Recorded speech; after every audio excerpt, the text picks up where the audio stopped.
장래하고 관련된 말씀 히브리서 11장 13절에서 16절 이렇게 나누고자 합니다. 히브리서 11장 13절에서 16절 찾아서 합독하겠습니다. 자신 줄 알고 함께 합독하겠습니다. 시작. 이 사람들은 다 믿음을 따라 죽었으며 약속을 받지 못하였을 때 그것들을 멀리서 보고 환영하며 또 땅에서는 외국인과 나그네임을 증언하였으니 그들이 이같이 말하는 것은 자기들이 본향 찾는 자임을 나타냅니다. 그들이 나온 바 본향을 생각하였더라면 돌아갈 기회가 있었으려니와 그들이 이제는 더 나은 본향을 사모하니 곧 하늘에 있는 것이라. 이러므로 하나님이 그들의 하나님이라 일컬음 받으심을 부끄러워하지 아니하시고 그들을 위하여 한 성을 예비하셨느니라. 아멘. 끝까지. 네. 이 본문을 중심으로 하늘 본향을 사모하는 자들이라는 제목으로 주의 말씀을 상고하겠습니다. 제목 한 번 더 읽겠습니다. 시작. 하늘 본향을 사모하는 자들. 네. 우리는 하늘 본향을 사모하는 자들입니다. 오늘 주연후 제5주 주일에 경산 예멈교에서 올려드리는 신령한 예배에 참석하신 형제 자매들과 온 가족 모두 2025년 새해에도 영육이 더욱 강건하시기를 기원합니다. 범사가 형통하기를 축원합니다. 마음의 근심이 떠나가고 염려가 없기를 소망합니다. 주 하나님의 명령에 무조건 예수로 응답하시는 아브라함 같은 믿음의 의인들이 되시기를 축복합니다. 오늘 우리에게 주신 하나님의 말씀의 16절에서 히브리서 기자는 하나님께서 살아 실존하심과 또한 하나님께서 자기를 간절히 사모하고 찾아 나아오는 자들에게 상 주시는 이시다 하는 것을 확신하는 믿음을 소유하지 않고서는 하나님을 기쁘시게 하지 못한다는 진리 위에 딱 서서 그 위에 서서 하나님께서 아브라함에게 땅을 주시겠다는 약속을 받기 전부터 하나님이 예비하신 하늘 본향을 사모했던 믿음의 선진들을 위하여 한 성을 예비하셨다고 증언합니다. 그렇다면 하나님으로부터 땅을 주시겠다는 약속을 받지 못하였음에도 성은 어디다 보통 세워지죠? 성은 너무 땅에 세우지 않잖아요. 성이라고 하는 것은 결국은 일종의 통치의 중심인데 그 성을 너무 땅에 세우면 안 되겠죠. 그럼 자기 땅이 있어요. 자기 나라가 있어요. 그래서 하나님으로부터 땅을 주시겠다는 이 약속은 단순한 게 결코 아닙니다. 그거는 나라와 왕들이 나온다는 것을 의미하는 겁니다. 그래서 땅을 주시겠다는 이 약속을 받지 못하였음에도 하늘 본향을 사모하게 된 믿음의 선진들은 누구이며 어떠한 삶을 살았으며 지금은 그들이 어떻게 되었을까요? 또한 하나님이 예비하신 한 성은 무엇이며 어디에 있을까요? 이러한 명제를 상고하는 가운데 오늘 예멈교회 주일 예배에 참석하신 형제자매 여러분 모두 인생길에서 만나는 문제들, 갑작스러운 사건, 사고들, 길을 막는 각종 장애들 같은 나의 힘으로 해결할 수 없는 막다른 골목길에서도 헤어나거나 뚫고 지나갈 힘과 지혜와 권능을 주시는 나사렛 예수 그리스도 뒤에 계속하여 따르며 또한 평강의 하나님이 친히 우리를 온전히 거룩하게 하시고 또 우리의 온 영과 혼과 몸이 우리 주 예수 그리스도께서 강림하실 때 흠없게 보존되기를 축원합니다. 먼저 하나님으로부터 땅을 주시겠다는 약속을 받지 못하였음에도 하늘 본향을 사모하게 된 믿음의 선진들은 누구이며 어떠한 삶을 살았으며 지금은 그들이 어떻게 되었는지를 알아보도록 하겠습니다. 근본 장광숙 권사의 모친이자 부족한 종의 장모이신 고 서순옥 집사님의 소천과 천국 환송 예식 가운데 위로와 귀한 사랑의 마음을 전해주신 예멈교회 성도님들, 특히 박경시 장로님, 전정남 권사님, 우리 조은진 집사님, 민준 집사님과 부모님, 민경구 집사, 이영숙 집사님, 안병경 형제, 오영숙 권사님, 심재김 형제, 서미엄 이동성 집사님께 머리 숙여 감사드립니다. 고맙습니다. 장래의 전체 경과를 조금 설명드리면서 먼저 하나님께서 얼마나 세밀하게 장래의 모든 과정을 인도하여 주셨는지 그 은혜를 잠깐 나누고자 합니다. 작년 2024년부터 12월부터 독감 환자가 크게 늘면서 기저질환을 가지고 계셨던 어르신들이 많이 갑자기 돌아가시면서 화장터 부족으로 장례가 4일장 혹은 5일장으로 지연되는 사례가 많다는 이야기를 들었을 때는 뭐 그저 그런가 생각했습니다. 근데 막상 어머님이 명절 연휴 중인 1월 30일 목요일 오전 6시 30분경에 머무시던 저희 집에서 돌아가시고 오후 1시경에 장례식장에 연락해서 어머니의 장례를 준비하면서 그 실제를 장례 화장터가 부족하다는 의미가 무엇인지를 결국 경험하게 되었습니다.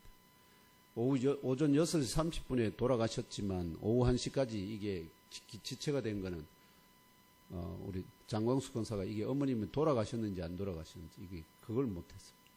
왜냐하면 여전히 몸이 따뜻하고 그러니까 숨을 안 쉬는 거 그렇긴 한데 몸이 따뜻하니까 혹시나 깨어날까 싶어서 잘못하다가 장례식에 보냈다가 또 깨어나면 큰일이지 않습니까?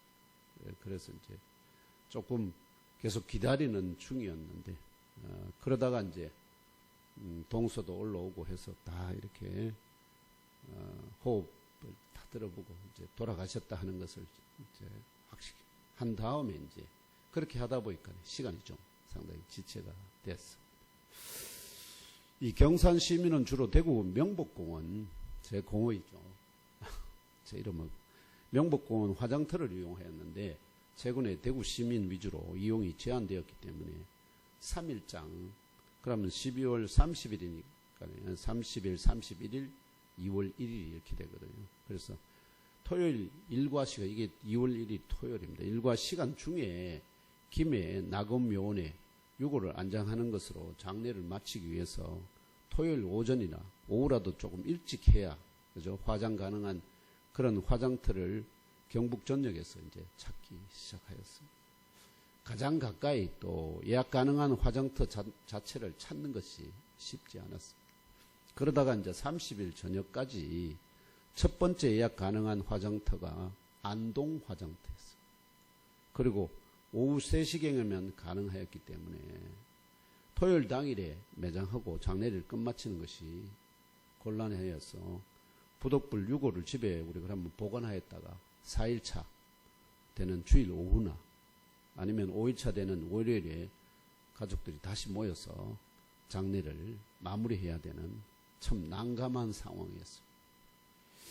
그런데 둘째 날 31일 오전에 예약했던 분들이 이제 일부가 취소가 또는 다른 데로 옮겨가면서 이 화장터에 이제 김천 화장터에 자리가 생겨서 예약을 변경했지만 여전히 3일 만에 장례를 치르는 것이 곤란했습니다. 그러다가 30일 1일 오후에 다시 7곡 인근의 화장터로 그게 예약이 변경되고 그러다가 이제 오후 늦게 밀양에 있는 밀양 화장터로 이렇게 그것도 오전 7시 30분에 아주 이런 시간 첫 번째 타임이더라고요. 보니까 이런 시간에 예약이 가능하면서 다행스럽게도 순적하게 어머님 천국 환송예식을 2월 1일 오전 12시까지 김해 낙원묘원에서 다 마치고 오후 2시경에 다시 경산 장례식장으로 그 버스 그대로 타고 온 가족이 다시 복귀하여서 그 뒤에 가족들 전체 식사 모임도 갖고 또 서로 앞으로 어떻게 할 것인가 나누는 그런 시간도 갖게 되었습니다. 이게 모두 다 서울에서 온 친구들도 있고 이렇게 멀리서 온 친구들이 가야 되는데 그래도 조금 일찍 마치면서 이게 다 가능하게 되었습니다. 부족한 종은 설명절 중인 30일 새벽 기도를 마치고 이제 뭐 다른 성경을 좀 이렇게 직역을 하고 참 열심히 하고 있는 중인데 어머니 장광숙 권사가 울면서 전화 왔어요. 어머니 소천했다. 그렇게 소식을 듣게 되었고 둘째 날 31일도 새벽 기도를 사실 지킬 수가 있었습니다. 예. 조카들이 이제 지키고 저는 조금 새벽 기도에 나와서 하나님 섬기고 또 들어가고 그렇게 이제 새벽 기도도 빠지지 않고 다만 이제 금요일 저녁이 이제 찬양 예배를 좀 드릴 수가 없어서 조금 아쉬운 점이 있었습니다. 셋째 날 2월 1일 토요일은 새벽 기도에 휴무하는 날이라 새벽 6시에 시작된 천국 환송길 출발 예배도 이렇게 예배에 빠짐의 부담도 없이 이렇게 기쁨 가운데 섬길 수 있도록 주 하나님께서 어머니 소천부터 마지막 길의 출발과 마침까지도 순적하게 섬길 수 있도록 은혜 가운데 인도하셨습니다. 온 가족들이 전부 다 그래서 참 일들이 순적하게 잘 진행된다 이렇게 하나님께 감사하는 그런 마음들이 있었습니다. 그래서 주 하나님께 진심으로 또 우리 성도님께 감사합니다. 고맙습니다.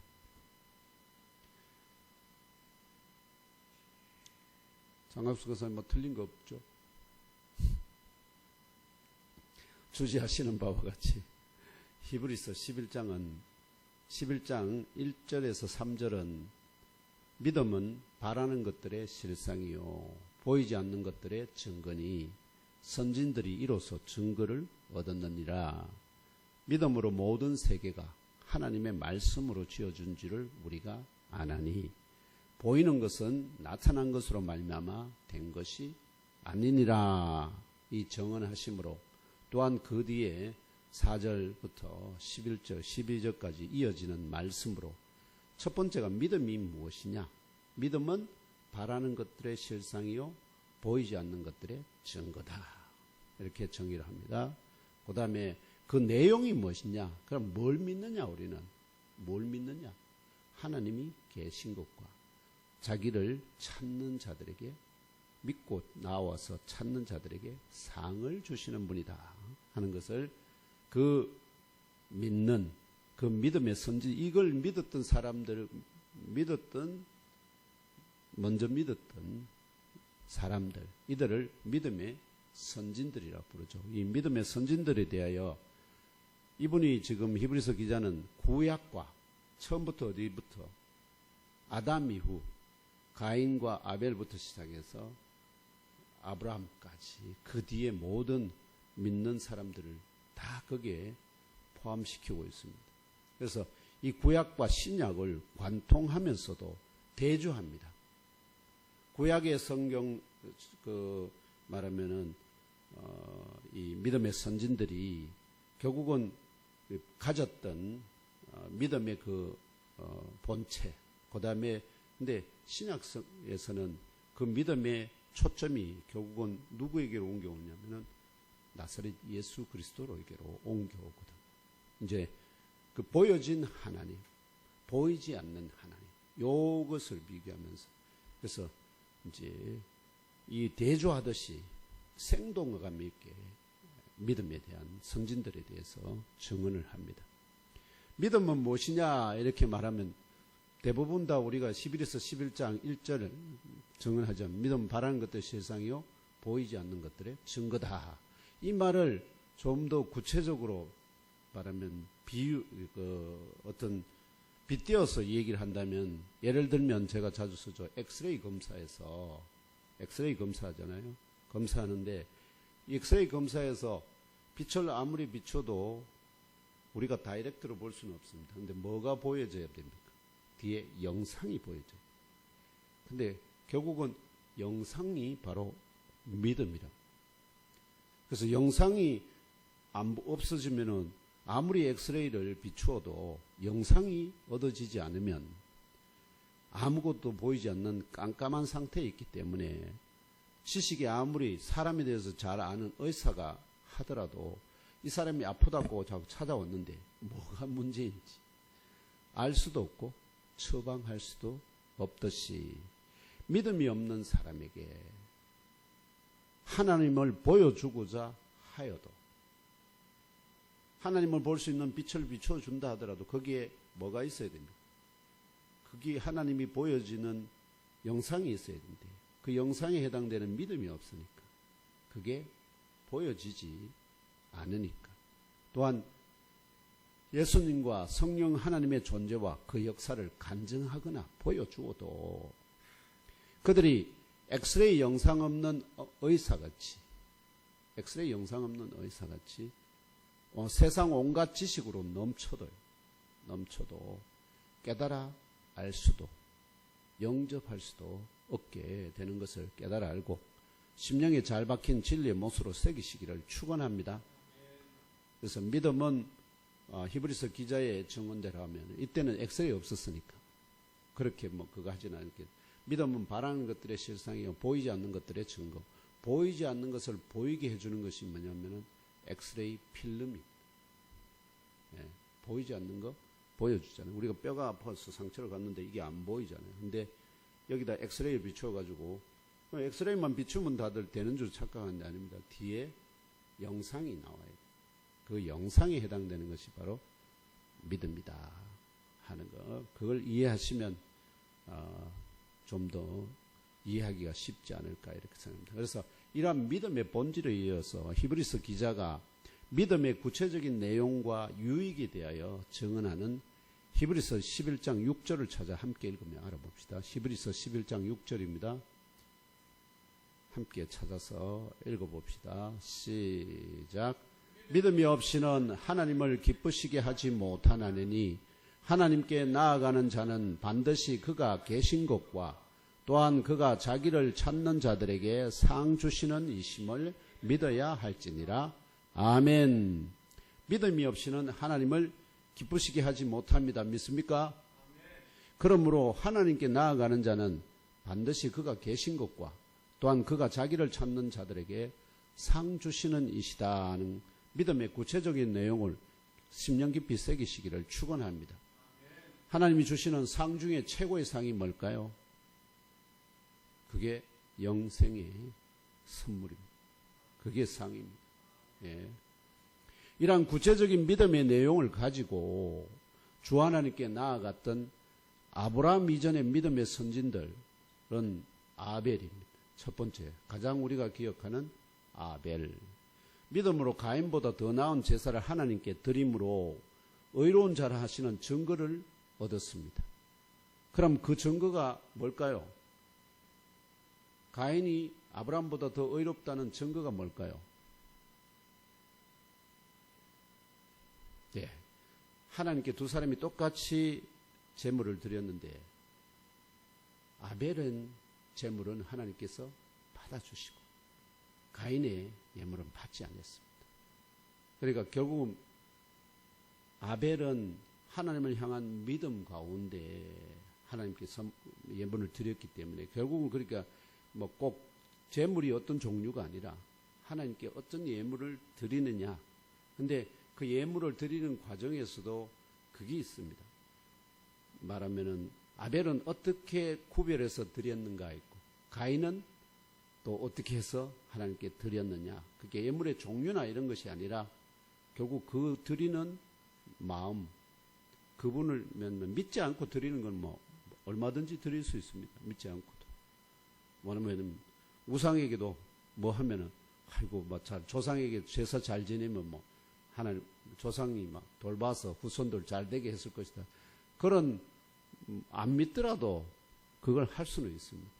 근데 이 아벨은 하나님을 향한 그 믿음을 가진 가운데 또 그걸 어린 양을 양의 첫 새끼를 잘 구별해서 하나님 앞에 드림으로 아벨이 의로운 자라 하는 증거를 받았다. 바로 하나님께서 그 예물을 태우시고 빛을 그게 해서 불을 내려서 연락하심으로 그게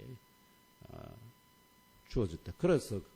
그런데 그는 지금은 어떻게 됐습니까? 그는 죽었잖아요.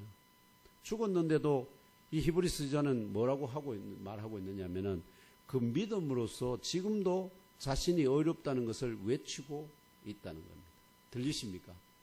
아벨의 외침이 들리십니까? 가인이 그 창세기 읽을 때마다 뭐죠? 가르칠 때마다 그 음성이 저는 의로운 자입니다 하는 소리 들리잖아요. 그걸 말하는 거예요. 예. 그래서 그가 죽었으나 그 믿음으로써 지금도 자신이 의롭다는 것을 외치고 있다는 것입니다. 이게 히브리서 기자가 가지고 있는 유대인식 방식의 말하면 표현법. 이해되시죠? 이 얘기를 들을 때마다 아벨이 저는 의로웠습니다. 그렇지만 의롭지만 누구에게 죽임을 당했습니까? 가인에게 죽임을 당했습니다. 그래서 제가 죄가 있어서 불의해서 죽은 게 아니다 하는 것을 계속해서 얘기하고 있다. 이해되시죠? 그렇게 이해하시면 좋겠습니다. 그 다음에 나온 사람이 에녹입니다. 에녹은 믿음으로 죽음을 보지 않고 옮겨졌습니다. 하나님이 그를 옮기심으로 다시 보이지 않게 되었습니다. 그는 옮겨지기 전에 하나님을 기쁘시게 하는 자라는 증거를 받았는데 그 하나님을 기쁘시게 했다 하는 것이 증거가 뭐냐? 하나님과 500년을 동행을 했다. 하나님이 가시는 길을 어떻게? 어디든지 따라갔다. 즉 하나님이 말씀하시는 대로, 명령하시는 대로, 또 원하시고 기뻐하시는 대로 거기에 어긋남이 없이 걸어갔다 하는 것입니다. 그리고 그 다음에 나오는 사람이 노아입니다. 믿음으로 아직 보이지 않는 일에, 왜냐하면 노아의 대홍수가 언제 일어나느냐? 바로 그 하나님께서 이 사람이 이제 육체가 되어서 내 영이 그들과 영원히 함께하지 아니하리라. 그들의 연수는 120년이 되리라. 즉 120년 후에 아시죠? 하나님께서 말하면 징계하실 그 일에 경고하심을, 즉 그 얘기에 대해서 노아는 하나님의 그 말씀을 그대로 믿었다. 그래서 120년 후에 하나님께서 이 세상을 심판하실 것이. 그래서 하나님께서 그에게 뭘 짓게 합니까? 그 대홍수 속에서도, 그 심판 속에서도 살아남을 수 있는 길을 하나님께서 허락하셨는데 그 허락하심을 그대로 믿고 순종해서 모든 사람이 손가락질. 그것도 배를 어디다 지어야 됩니까? 원래 배는 물가에 지어가지고 바로 이렇게 띄울 수 있어야 되잖아요. 그런데 노아는 배를 어디다 지었습니까? 산꼭대기에 지었습니다. 산꼭대기. 세상이 그걸 보면서 사람들이 뭐라고 그랬었겠습니까? 이게 우리 이런 거 있지 않습니까? 좀 이상한 짓을 하는 사람 보면, 이런 사람 보고 돈키호테 내지는 약간 정신이 맛이 갔네, 이런 그런 소리를 120년 동안이나 들으면서 그 일을 했다 하는 것입니다. 그렇게 말하면은 정신 나간처럼 방주를 준비하여 결국은 그 집을 구원하였고, 이로 말미암아서 세상을 정죄하고 믿음을 따르는 의의 상속자, 이 의의 상속자가 되기 위해서 노아에게 꼭 필요했던 건 뭐였을까요? 하나님의 말씀, 그걸 그대로 믿었다 하는 것입니다. 그 다음에 나온 사람이 아브라함입니다. 아브라함은 믿음으로 부르심을 받았을 때 하란에서 결국은 어디로 나아갑니까? 하나님이 지시하시는 땅으로 가라는데 그가 어디로 나갈지를 몰랐습니다. 그렇지만 무조건 걸어가기 시작했는데 결국은 어디까지 왔을까요? 팔레스타인 가나안 땅으로 오게 되었습니다. 그래서 결국은 그 뒤에 하나님께서 이 땅을 너희 후손들에게 주리라 하지만 실질적으로 아브라함이 받지는 않았습니다. 왜냐하면 겨우 그가 자기 하나님으로 받은 게 아니라 자기 돈으로 주고 산 게 하나 있죠. 바로 막벨라 굴. 세겜에 있는. 뭐 때문에?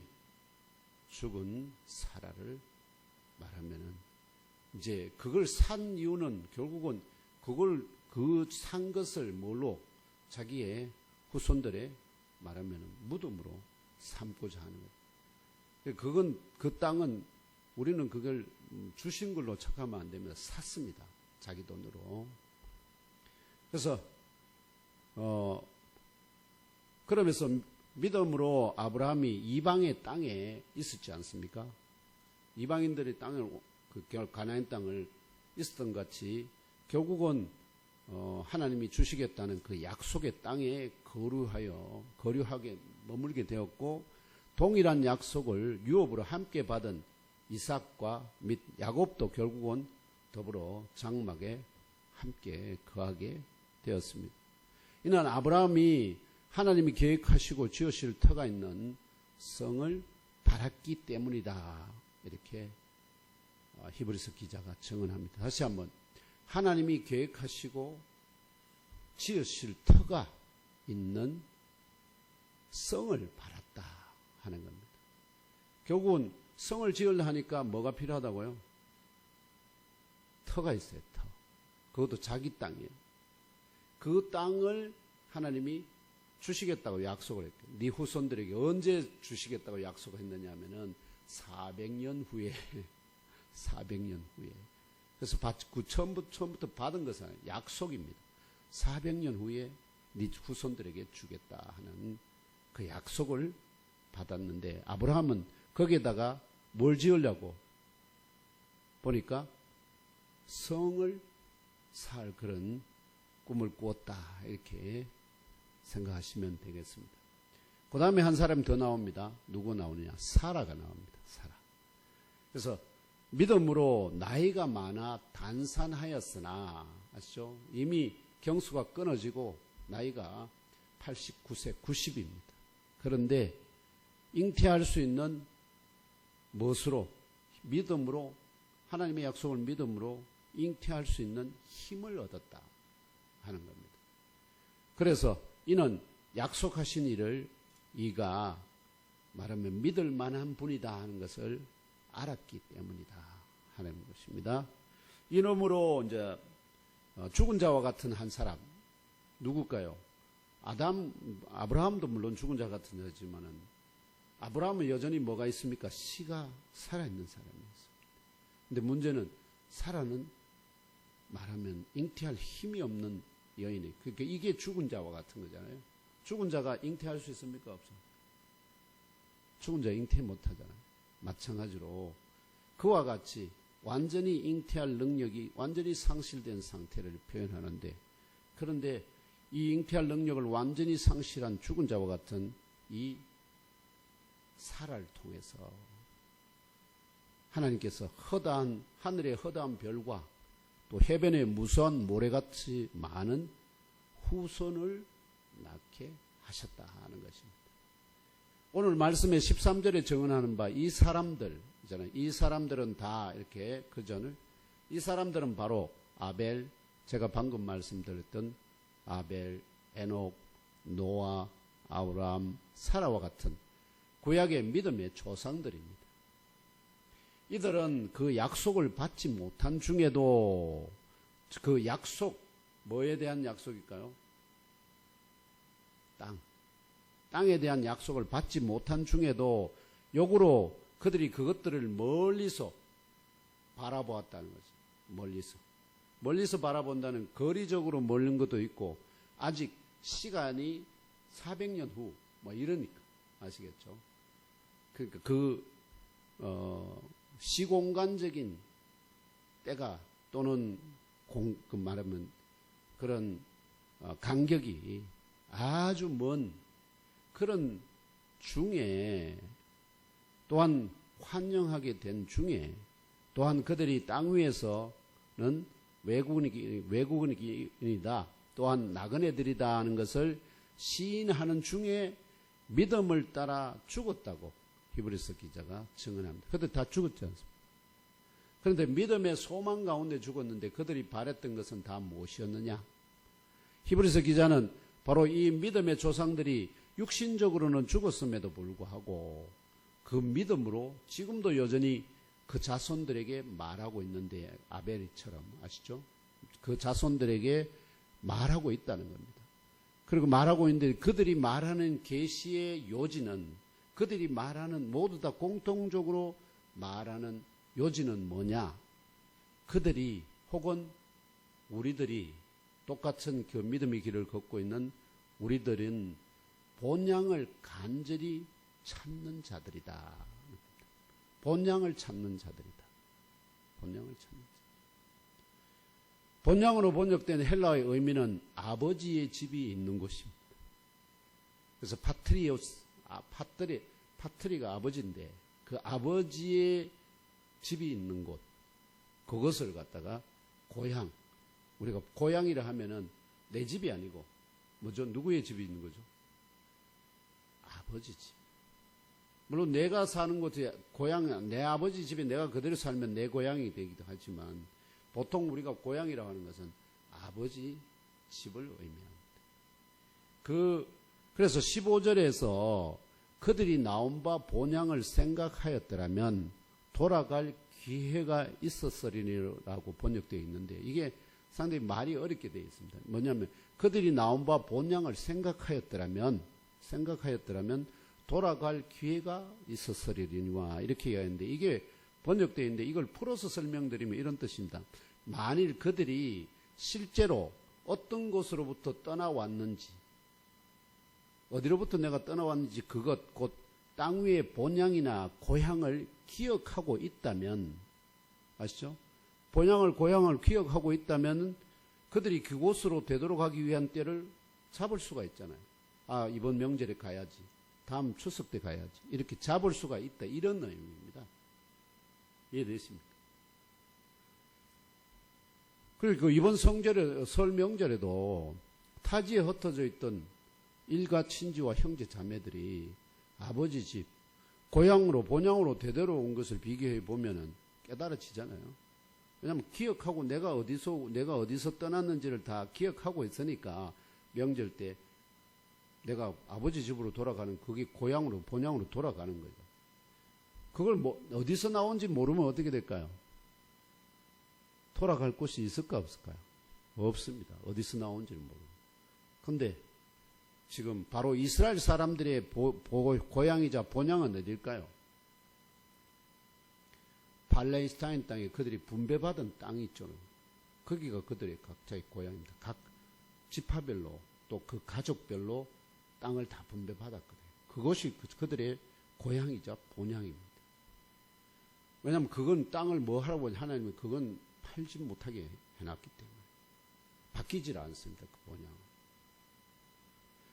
또한 1세기 당시에 유대인들은 왜냐하면 이스라엘 남유다 북이스라엘 나눠지면서 이스라엘 멸망하고 겨우 남유다는 이 바빌론의 포로로 갔다가 다시 돌아왔지만 나중에 페르시아 그다음에 헬라 제국 지금 1세기 당시는 로마 제국의 식민지 상태로 수백 년을 아시죠? 우리 36년만 살아도 이 문화 지키기가 어렵지 않습니까? 온갖 일제의 식민 사관이 들어왔니 우리나라의 근대 역사를 다 말아먹었니 하는데 상당히 좀 수백 년을 남나라 식민지로 살았으면 그 뭔가 지켜나가는 자기의 고유 전통을 지켜나가는 게 쉽겠습니까? 어렵겠습니까?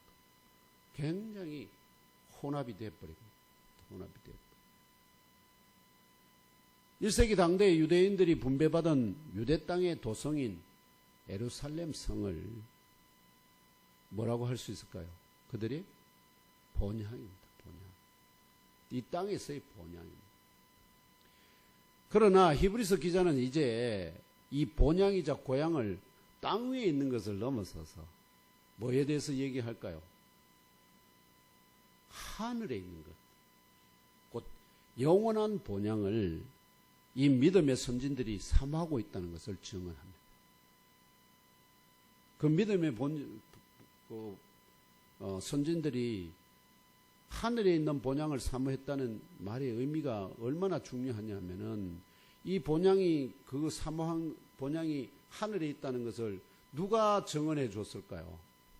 누가 전해 줬을까요? 첫사람 아담, 하와. 그들이 누구에게 전했었을까요? 첫째 아들 가인과 아벨에게 전해졌는데 가인은 그걸 믿었을까요? 안 믿었을까요? 안 믿었습니다. 근데 아벨은 그걸 믿었어요. 그걸. 우리의 본향은 여기가 아니야. 하늘에 있어. 그 다음에 노아도 노아 때까지 아담이 거의 살아요. 하와는 몇 년 사는지 안 나와 있기 때문에 7대까지 아담이 거의 7대까지 산다고요.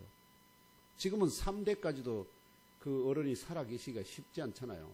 근데 아담은 952년인가를 살기 때문에 7대까지. 그러면 그 7대까지는 직접 아담으로부터 다 뭐를 들을까요? 우리가 본향이 어딘가를 다 들었다. 그게 누구에게 연결됐을까요? 노아에게. 모든 사람들은 안 믿었지만, 왜냐면 자기들이 땅에서 뭐 살고 있는, 태어나고 다 자랐는데, 뭔 본향이, 이게 이 땅이 우리의 본향이지, 뭔 또 하늘에 있는 본향이냐. 그걸 전해줄 수 있는 유일한 사람이 누구밖에 없느냐. 아담과 하와밖에 없었는데, 하와는 어떻게 된지 우리가 모르기 때문에, 아담의 입을 통해서 이게 다, 여러분들 착각하면 안 됩니다. 그죠? 하나님이 다이렉트로 얘기하면 안 가르쳐 주는 것처럼 하지 아닙니다. 아담이 7대까지 살았다는 이게 중요한 거예요. 하나님 그렇게 해서 결국 그들이 그 아담으로부터 전해진 직접 경험한 하나님, 직접 살았던 에덴 동산, 그거에 대한 얘기들을 그 자손들이 전해줬을 때 그걸 받고 듣고 믿는 자들이 있고 믿지 않는 자들. 그렇지만 그들은 무엇을 받지는 못했을까요? 약속을 받지는. 뭐에 대한 약속입니까? 땅에 대한 약속입니다. 땅. 우리는 땅 두 종류의 땅을 얘기합니다. 한 땅은 우리가 지금 현재 살고 있는 이 땅. 또 하나의 땅은 새하늘과 새 땅 생기잖아요. 새 땅에 대한 약속이거든요. 그걸 받지는 못했다. 받지는 못했어요. 그래서 다시 말하면 이 본향이자 고향을 땅 위에 있는 것을 넘어서서 하늘에 있는 것, 영원한 본향을 이 믿음의 선진들이 사모하고 있다는 것을 증언합니다. 그러니까 하나님 나라에 대한 지식이 꼭 예수님을 통해서만 얻어지는 게 아니라는 거죠. 예수님은 물론 다 모든 것을 아시겠지만 그러나 예수님 오시기 이전에도 누가 있었습니까? 아담이 있었다니까요. 아담이. 그래서 지금 이렇게 얘기합니다. 그들에게 이스라엘 백성들이 이 땅에서 유대인들에게는 예루살렘이라는 이게 그들이 너무나 사모하는 성이거든요. 본향이거든요. 근데 그 본향이 결국 그 예루살렘 성이 결국은 부패하고 회파되고 깨어지고 남에게 말하면은 하나님의 도성임에도 불구하고 어떻게 됩니까? 결국은 정복당하고 무너지고 돌 위에 돌 하나도 남지 않는 이걸 경험하면서 그러면 하나님이 약속하는 그 본체는 아니다. 그거는 뭐라는 거죠? 영원한 것을 위한 모형이다. 모형. 그런데 이스라엘 사람들은 뭐를 지금 1세기 유대인들은 무엇을 본체로 생각했을까요? 그 예루살렘 성, 그 성전을 자기들이 섬기고 있는 그 성전을 본체라고 생각했다. 본체라고. 히브리서 기자가 그들에게 얘기하는 거예요. 너희들이 본체라고 생각하고 있는 그 이 예루살렘과 성과 성전은 본체가 아니고 모형이라. 우리의 믿음의 선진들이 다 뭐 지금 이 땅에 있는 것을 사모하지 않고 멀리 있는 것을 사모한다고요. 하늘에 있는 것을 사모한다고 그래서 이 땅에서 성을 짓고 살지 말하면은 그 믿음의 선진들은 아브라함 때까지 성을 짓고 이렇게 살지 않고 뭐로 살았다고요? 텐트를 다 치고 언제든지 하나님이 가자 하면 옮겨갈 수 있는 그런 삶을 우리가 뭐라고 하냐? 타향살이, 나그네살이, 순례길, 이런 자의 삶을 살았다고 그 이유를 말하고 있다. 그게 그들의 삶에 우리에게 말하고 있는 핵심이다. 그러니까 유대인들은 착각하지 마라. 이 예루살렘 성과 하나님의 성전이 그것만 잘 섬기고 있으면 하나님 나라에 다 들어가고 그렇게 되지 않는다는 것을 지금 말하고 싶어 하는 거예요. 이 지금 히브리서 기자가 없지요. 갑자기.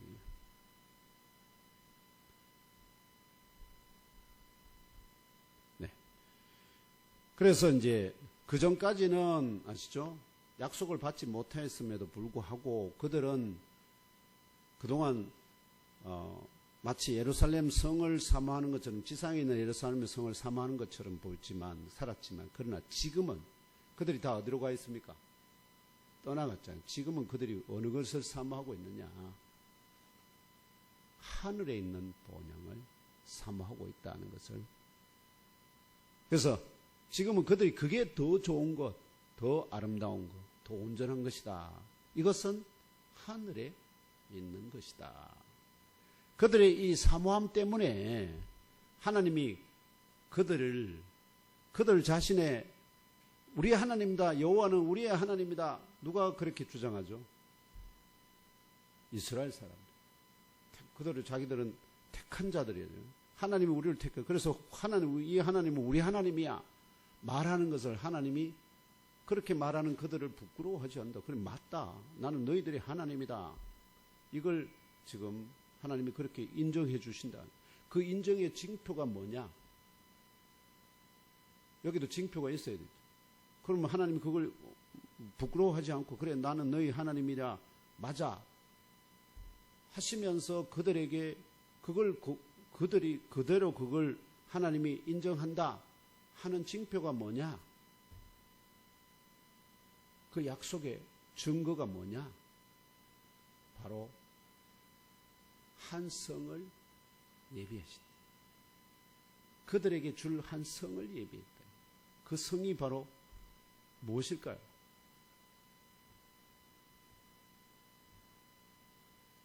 이제 믿음의 선진들을 본받아 하늘의 본향을 사모하며 하나님을 찾아 나아온 예몸교회 지체된 저와 형제 자매 여러분을 위하여 예비한 성, 한 성에 들어가는 길은 아시죠? 한 성에 들어가는 길은 이게 어쩌면 이 예몸교회가 그 성이기도 물론 합니다.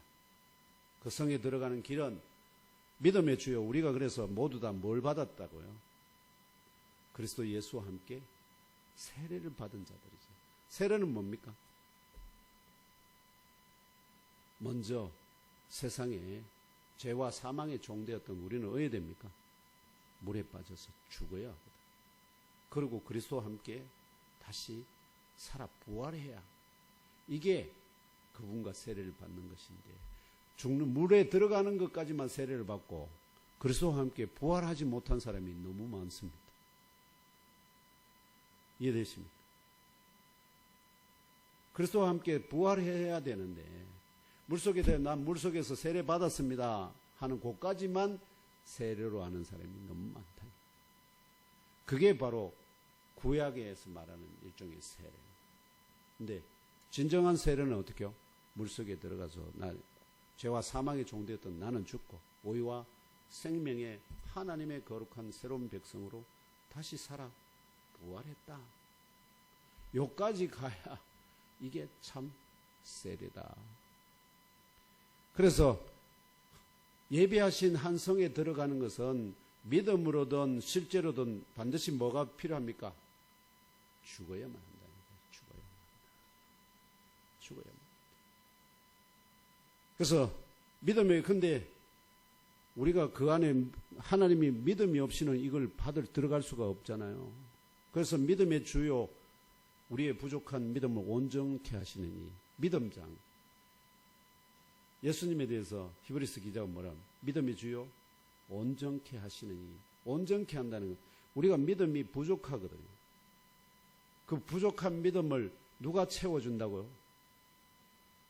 예수님이 자기가 믿음 자체이시니까 우리의 믿음을 채워서 하나님이 받으실 만한 믿음의 사람으로 하나님께 우리를 인도해 주시는 분이 바로 정말 그게 믿음의 주요 온전케 하시느니. 그래서 나사렛 예수를 결국은 나사렛 예수를 믿음으로 그 나사렛 예수가 우리의 부족한 믿음을 채우시고 그와 함께 세례를 받음으로 이제 하나님이 예비하신 그 성에 들어가는, 이미 여기서부터 그 지체가 되어서 그분과 함께 그 성에 들어가게 된다. 그걸 지금 이 얘기하려고 하고 있는데, 이제 많은 목사님들이 거기에 보면은 어떻게요? 본향을 사모한다 이 말을 듣고, 결국 우리는 이 땅에서 어떻게요? 육신으로 살다가 결국은 어디로 들어가느냐? 죽어서. 그러면 죽은 나는 남는 게 뭐만 남을까요? 몸은 어디로 어떻게 되나요? 혼적인 몸은 결국은 너는 흑이니 흑으로 돌아가리라 하나님이 창세기 3장 19절에 선포하시잖아요. 그러면 흑은 뭐가 우리 가운데 뭐가 흑이죠? 몸과 하나님이 그 흑에다가 뭐라고 명령, 생육하고 번성하여 땅에 충만하는 명령도 새겨져 있고, 또 뭐도 새겨져 있습니까? 너는 흑이니 흑으로 돌아가는 노아 명령도 새겨져 있고, 요게 혼을 구성하는 핵심이거든. 그게 몸에 새겨져 있다고. 그럼 몸이 돌아가면 뭐도 함께 돌아가겠습니까?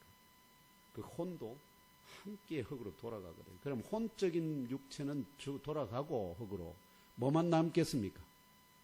영만 남아요. 영만. 예수님이 십자가에서 돌아가실 때 영이 그분을 떠났다고 얘기해요. 영이. 마찬가지로 우리 서순옥 집사님이 떠난 영이 어떻게 해요? 신령한 몸을 입고 하나님 앞에 서야 되는데, 이 신령한 몸을, 그 몸이라는 게 결국 그리스도로 옷 입혀진다고도 말합니다. 그리스도로 옷 입어요. 즉 그리스도를 믿음으로 말미암아, 그리스도라는 아시죠? 그리스도께서 입으신 신령한 몸과 같은 몸을 입혀주시는 것으로 이렇게 이해하시면 더 가능하지 않을까 이렇게 생각합니다. 그래서 믿음의 주요 우리의 부족한 믿음을 온전케 하시는 이신 나사렛 예수를, 하나님의 아들 그리스도를 믿고 그 말에 온전히 순종하여 행하는 가운데 너는 흑이니 흑으로 돌아가리라는 주 하나님의 선포대로 우리의 혼적인 몸이 흑으로 돌아가므로, 또는 믿음으로 그리스도와 함께 세례를 받음으로, 하나님의 형상을 따라 하나님의 모양대로 지음을 받은 우리의 영이 주 하나님께 돌아가므로 뭐가 시작된다고요? 이 성에 들어가는 것이 시작된다. 그래서 이 땅에서 이미 그 성에서 살고 있는 사람도 있고요. 그리스도와 진정으로 세례를 받은 사람은 이미 그리스도께서 거기 계시기 때문에 그분과 함께 사는 것이고 들어간 것이고요. 아직 그렇게 이제 막 들어가기를, 죽어서 내 영이 들어갈 것만을 믿는 분들은 이제 죽어야만 들어가는 것을 경험하게 될 것이고, 이것이 바로 그리스도 예수 안에서 잠자는 성도에게 주어지는 주 하나님의 은혜요, 복이다는 것을, 또 이것이 상급이라는 것을 깨달아 하시고 믿고 심령 깊이 잘 박힌 진리의 못으로 새기시기를 주 예수님의 이름으로 축복하며 기도합니다. 이제 하나님이 예비하신 한 성은 무엇이며 어디에 있는지 알아보겠습니다. 이스라엘에게 혹은 유대인들에게 예비하신 한 성은 바로 약속의 땅 안에 있었던 예루살렘 성입니다. 이 예루살렘 성은, 그래서 예루살렘 성에 대해서 예루살렘 성을 축복하라, 예루살렘 성을 말하며 위하는 자들에게는 하나님이 복을 주신다, 복을 주신다. 계속 그 예루살렘 성에 대한 노래를 합니다. 그게 결국은 뭐냐? 이것은 일시적인 성입니다. 그렇지만 그걸 통해서 하나님은 뭐에 대한, 하늘에 있는 예루살렘 성을 사모하게, 한 성을 사모하게 하는 거예요. 그래서 이 일시적으로 결국 무너지고 해파되고 부패할 수밖에 없는 이 땅 위의 고향이자 본향입니다. 모형입니다. 모형. 이 모형의 참 형상이 바로 손으로 짓지 아니한 영원한 새 예루살렘 성입니다. 요한계시록에 나오는 그 성. 그래서 참 형상의 예루살렘 성은 하늘에 있습니다. 이것이 다른 말로 하면 에덴 동산이요, 또 낙원이 모두 하늘에 속한 곳, 하나님의 영이 운행하시는 우리의 영원한 고향이자 본향이 바로 이 하늘에 있다 하는 것입니다. 이제 말씀을 맺고자 합니다. 오늘 주신 하나님의 말씀, 히브리서 11장 13절에서 16절을 중심으로 결국 우리가 하나님께로 돌아가는 길은 아시죠? 죽음을 통해서 실질적으로 우리의 영이 돌아가는 것은 완성이고, 그렇지만 이미 우리는 그리스도와 함께 세례를 받음으로 그리스도와 함께 어떻게 죽고 그리스도와 함께 다시 살아 부활한 존재랍니다. 그것을 믿는 성도들은 이미 어디에 들어가 있습니까? 그리스도와 함께 하늘에서 새 예루살렘 성에서 이미 사는 그런 기쁨과 즐거움을 이 땅에서부터 누리고 살게 된다. 그런 믿음의, 참 믿음의 복된 삶을 모두 사시는 옛몸교회의 또 종과 우리 성도님들 다 되시기를 주 예수 그리스도의 이름으로 축원합니다.